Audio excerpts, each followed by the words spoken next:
Have you heard about the Battle of Adwa? Have you heard about how Ethiopia resisted colonization? Have you heard about the scramble for Africa?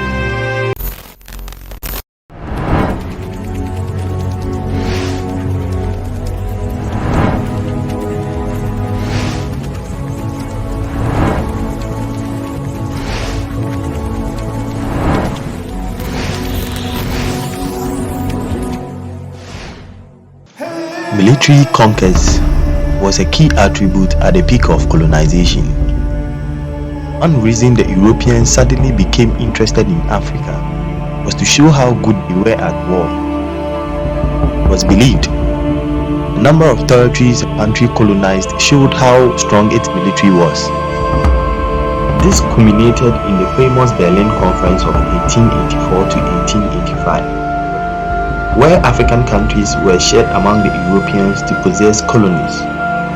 Ethiopia was no exemption to these colonial battles, but the Ethiopians taught lions to hunt down enemies' soldiers and fought with their cheetahs and beads.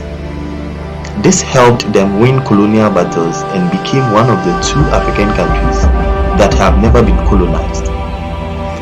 At the Battle of Adwa, a group of Ethiopian swordmen called the Shuttle beat the Italian force that were occupying the area. The First Italo-Ethiopian War, or the Battle of Adwa, served as its decisive confrontation. In March 1896, Ethiopian forces under the leadership of Emperor Menelik II surprised the world by defeating an Italian army sent to conquer the empire. The Battle of Adwa on March 1, 1896 was a stunning victory for Ethiopia but a rout and a disaster for Italy. Adowa, the story of Africans seeing to their own freedom, played out against a background of almost unrelenting European expansions into Africa. The success of Ethiopia's force assured that Ethiopia would be the only African country to successfully resist European colonization during the scramble for Africa in the late 19th and early 20th centuries. It also resonated powerfully in post-emancipation America, where hierarchies of race and ethnicity were only beginning a process of challenge and renegotiation. Italian interest in East Africa dates from 1869, when the opening of Suez Canal transformed the commercial and strategic significance of the Red Sea coast. Official Italian presence didn't begin until they established themselves at the Red Sea port, Sawa, in 1885, after which the Italians began to move up in what are known the Eritrean highlands. Ethiopian commanders sought to halt the Italian advance, with some notable successes, but the Italians artfully played on the rivalries among Ethiopian leaders.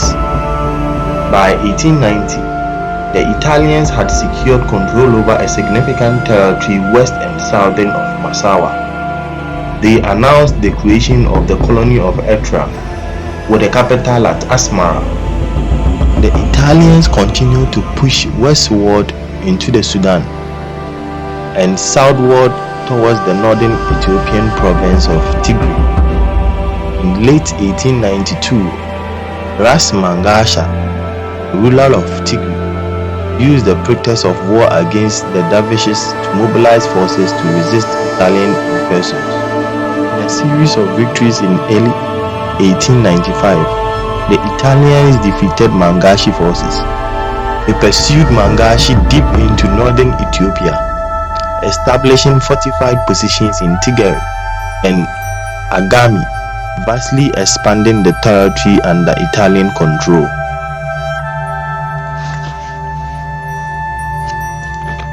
The population of Tigray and Agami appeared for a time to accept Italian rule. Back in Rome, the Italian commander, Oreste Barteri, was treated as an Italian hero. In September of 1895, Menelik, king of the southern province of Shao, called the population of Ethiopia to arms. He began to lead a massive force of some 100,000 men northward towards the Italian-occupied territories. Through late 1895 and into the early months of 1896, Menelik led a brilliant campaign that forced the overextended Italians to fight on his terms. By threatening to outflank the Italian forces and threaten Eritrea, Menelik maneuvered the Italians into a position that left their supply lines exposed, vulnerable to a population that was now turning against the occupiers. General Balotelli was reluctant to attack Menelik's army in the open field, recognizing that he had been outmaneuvered. He believed that tactical retreat was his best option. Some of Balotelli's officials argued forcefully against retreat, citing spy reports to the effect that Menelik's forces were demoralized and depleted.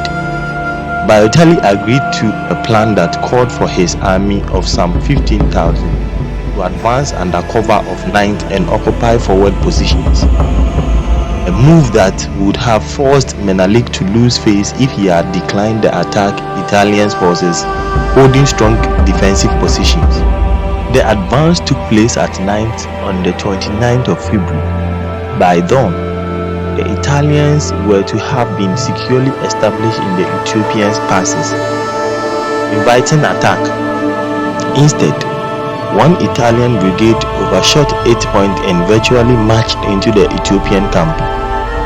A second Italian brigade sent to cover the retreat of the first got caught up in a separate engagement.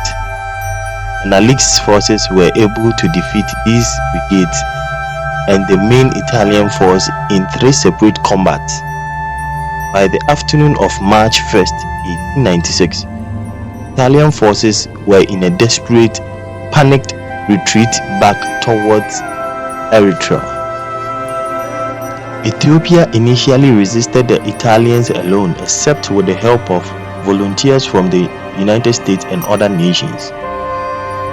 By 1940, however, when Italy declared war on Great Britain, forces joined the Ethiopians in forcing them out of Ethiopia in 1941.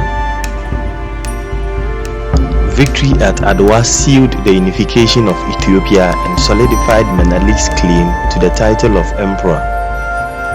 Europeans and European Americans interpreted the story of Adowa in different ways. For some, it was an opportunity to discredit Italy's militarily. For others, it was important to advance the view that the Ethiopians were not blacks, thus explaining away the significance of white and European defeat. Ethiopian victory secured independence until Italian director Benito Mussolini again attempted to conquer the nation when he invaded it in 1935, initiating what would be known as the Second Italo-Abyssinian War. Battle of Adwa and the subsequent Ethiopian resistance to foreign conquest assured that nation's status as a beacon of liberty throughout the African diaspora.